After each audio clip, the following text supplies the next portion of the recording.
High to family, जय महाराष्ट्र. आज पिठलं बनवणार आहे आपण. पिठलं मस्तपैकी झणझणीत. हे बघा, जिरी मोहरी घेतली आपण फोडणीसाठी, हळद घेतली, कांदा घेतला एक चिरून, बेसन पीठ घेतलंय, कढीपत्ता माझ्याकडे गावाकडचा आहे, सुकलेला आहे पण वल्ला नाही आहे आता.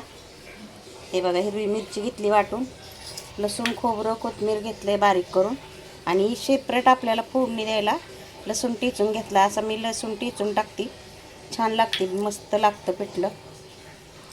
हे बघा, तेल टाकले, आता गॅस पेटवणार आहे.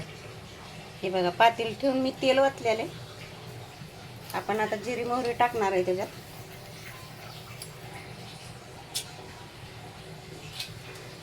जिरी जरा जादा टाकायची, तडतडून द्यायची चांगली. आता हे बघा, तडतडायला लागली. आता आपल्याला हे टेचलेला लसूण टाकायचा.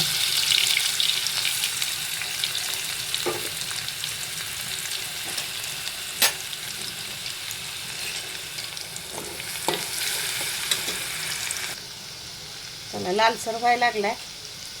आता आपण ही वाळलेला कढीपत्ता टाकणार आहे. वल्ला नाही माझ्याकडं, म्हणून मी वाळलेला वापरते, छान लागतो तरी पण. हे बघा, तेलात टाकला. आता आपल्याला लसूण खोबरं टाकायचं आहे. हे बघा, मिक्सरमध्ये लसूण खोबरं पण केलेलं आहे बारीक, ते पण टाकायचं, छान लागतं, टेस्टी पिठलं. आता कांदा टाकायचा आपल्याला ह्याच्यात, चांगलं भाजून द्यायचं. हे पण हळद टाकायची आपल्याला थोडीशी.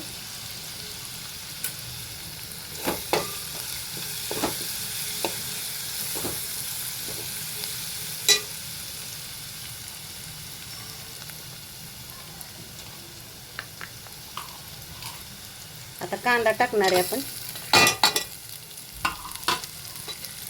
कांदा चांगला भाजून घ्यायचा आता आपल्याला ह्याच्यात, आणि नंतर मिरची टाकायची.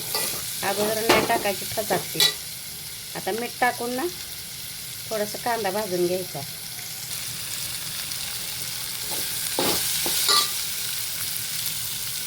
मीठ टाकू आपण चवीपुरतं,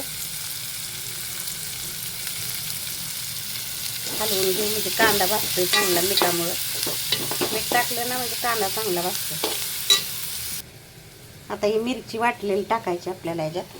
हे बघा, हिरवी मिरची, मस्त झणझणीत करायचे, चमचमीत पिठलं. परतून घ्यायचे थोडा वेळ. हे बघा, सगळा मसाला, मिरची सगळं, लसूण खोबरं चांगलं परतून घेतले.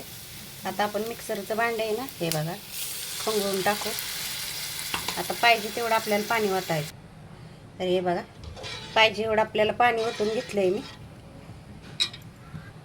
आता उकळी येऊन द्यायची आपल्याला, आणि बेसन पीठ आपल्याला ना थोडं थोडं टाकून हटवून घ्यायचं आहे हे बेसन पीठ. चला, आता आपलं गरम झालंय पाणी. आता थोडं थोडं आपण ना असं पीठ टाकून घेणार आहे बेसनचं. दाबून दाबून वाटी घेतली ना मी काढून. घरच्या डाळीचं आपलं, म्हणजे डाळ आणून दळून आणलेलं आहे मी. तर असं आपल्याला हटवून घ्यायचं आहे. चमचा गरम झाला आहे, असं हटवून घ्यायचं सगळं नीट व्यवस्थित. गाठी होऊन द्यायच्या नाहीत, आणि गाठी जरी एखादी राहिली ना तरी पण छान लागते. चला, तर आता हटवून घेते मी पीठ टाकून सगळं.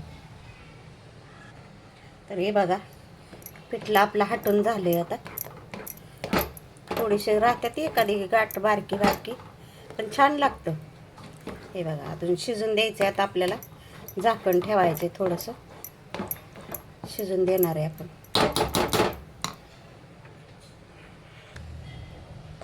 हे बघा, गॅस वाढवलं की कसं चटचट चटचट उडतं पिठलं, म्हणून कमी गॅसवरच शिजून द्यायचं. बाजरीची भाकरी आता करायची गरम गरम. हे बघा, झाकून ठेवते मी, गॅस थोडा कमीच करते. हे बघा, ताटली सुद्धा हलती बघितली का आपण, गॅस वाढवला की.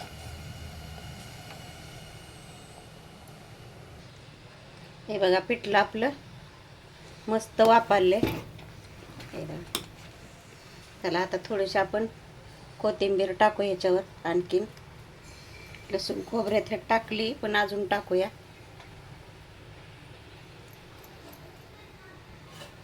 चला तर आपलं पिठलं आता मस्तपैकी तयार आहे. गरमागरम झणझणीत हिरव्या मिरचीचं पिठलं आहे बघा. तवा पण ठेवला आहे भाकरीला. आता गरमागरम बाजरीच्या भाकरी टाकायच्या. तोपर्यंत सगळी येतात घरी. आता हे पिठलं असंच झाकून ठेवायचं. चला तर मग पिठलं, बाजरीची भाकरी आणि कांदा मस्तपैकी केला या खायला. चला झाले आपलं तयार. हे बघा बाजरीची भाकरी केली गरमागरम, पिठलं आणि कांदा मस्तपैकी या खायला बरं.